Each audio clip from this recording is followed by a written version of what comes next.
अस्सलाम वालेकुम नाज़रीन, आऊं आया रिज़वान अली जुमानी मोरो का खबर शामिल कंदासीं जुमानी बख्शल अहमद जी। मोरो प्रेस क्लब ते तैलीमी इदारनि खे बंदि करण ऐं मोरो जे मुख़्तलिफ़ स्कूलनि जे तरक़ियाती कमनि खे बिना कंहिं सबब जे बंदि करण ख़िलाफ़ एहतजाजी मुज़ाहिरो कयो वियो,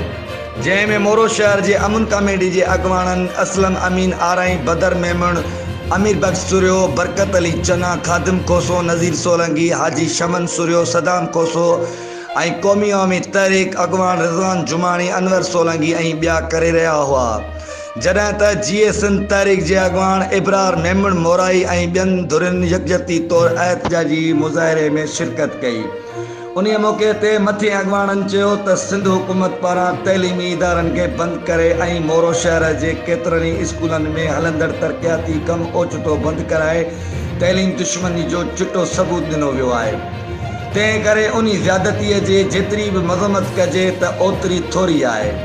तंहिं करे सिंध हुकूमत खे घुर्जे त फ़ौरन तैलीमी इदारा खोलाए शागिर्दनि जो मुस्तक़बिल सिंगारियो वञे ऐं पिणु मुख़्तलिफ़ स्कूलनि में जेके तरक़ियाती कम बिना कंहिं सबब जे बंदि कया विया आहिनि तिन जो कमु फ़ौरन करायो वञे, न त असां उन्हीअ खे तैलीम दुश्मनी सम्झंदासीं ऐं पिणु उन्हीअ तैलीम दुश्मनी ख़िलाफ़ एहतजाज तहरीक जो दाइरो वधाईंदासीं। वधीक ख़बरुनि ऐं अपडेट लाइ ॾिसंदा सिंध इशूज़ TV।